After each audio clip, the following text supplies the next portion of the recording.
প্রিয় দর্শক আসসালামু আলাইকুম। এই যে ভিডিও ফুটেজটা দেখতেছেন, আপনারা দেখতেই পারতেছেন যে এখানে মায়ের জন্য ছেলে আজ লজ্জিত। বরিশাল চ্যাম্পিয়ন হওয়ার আনন্দে একজন মা পাবলিক প্লেসে অতিরিক্ত উচ্ছ্বাসে অশালীন ভঙ্গিতে নাচানাচি করছে, যা তার সন্তান একদম পছন্দ করতেছে। সন্তান তার মাকে এই পরিস্থিতি থেকে বারবার সরিয়ে নেওয়ার চেষ্টা করতেছেন, তারপরও মা কিন্তু সরে আসছেন। কোনোভাবেই কিন্তু মাকে থামানো যাচ্ছে না, ঠিক আছে। এবং তার যে ফেসের যে রিয়াকশনটা, আপনারা রিয়াকশনটা দেখতেছেন, মানে সে কতটা অসন্তুষ্ট, ঠিক আছে, এবং সে কতটা লজ্জিত অনুভব করতেছে এই জায়গায়, মানে তার মার এই কার্যকলাপ।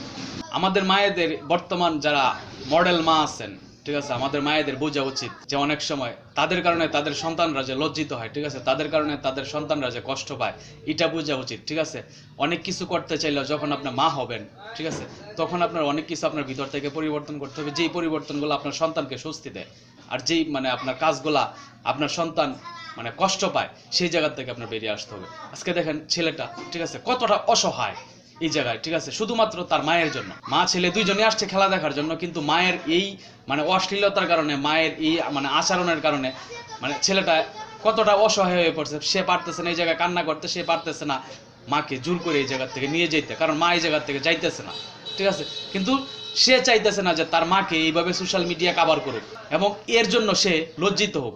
আপনার বারবার কিন্তু সে ছেলেটা চেষ্টা করতেছে তার মাকে এই জায়গার থেকে নিয়ে যাওয়ার জন্য, কিন্তু মা আসলে বুঝতেই চেষ্টা করতেছে না বা বুঝতেই পারতেছে না যে এই কাজগুলা তার সন্তান কষ্ট পাইতেছে বা তার সন্তান এই জায়গায় অস্বস্তি বোধ করতেছে, ঠিক আছে।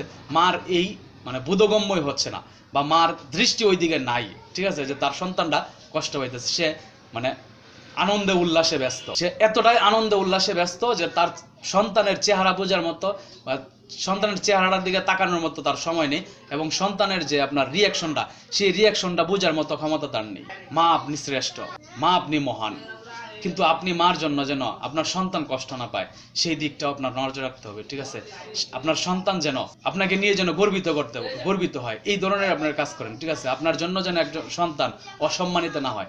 আজকের যে এই যে ফুটেজটা ভাইরাল হয়েছে, এই ফুটেজটার কারণে তার মানে সে কতটুকু ট্রমায় চলে গেছে আপনি কল্পনাও করতে পারবেন না, ঠিক আছে। সে যখন স্কুলে যাবে, সে যখন মানে মানে বন্ধুদের সাথে চলতে যাবে, প্রায় সময় এই প্রসঙ্গটা আসবে, ঠিক আছে। প্রায় সময় যখন এই ফুটেজটা তার সামনে আসবে, সে কষ্ট পাবে। তো এই জন্য একজন মা হওয়ার আগে একজন মাতৃত্ব বোধ তার ভিতরে আসতে হবে, ঠিক আছে। তার সন্তানের প্রতি তার দায়িত্ব আসতে হবে। একজন সন্তান, ঠিক আছে, কিভাবে তাকে মানে গড়ে তুলতে হবে, ঠিক আছে। এবং সন্তানের প্রতি মানে আপনার চাওয়া সত্ত্বেও যে আপনার ভালো লাগতেছে, এটা আপনি যখন মা হয়ে যাবেন, ঠিক আছে, তখন আপনার অনেক কিছু আপনার ভিতর থেকে সরাই ফেলতে হবে। এই জন্য সরাইতে হবে যে আমার জন্য যেন আমার সন্তান কষ্ট না পায়, আমার জন্য যেন আমার সন্তান লাঞ্ছিত না হয়, ঠিক আছে। এই দিকগুলো অবশ্যই বিবেচনায় রাখতে হবে। তো যাই হোক, আসলে এর চেয়ে বেশি কিছু বলতে চাই না। ভালো থাকবেন সকলে। আসসালামু আলাইকুম।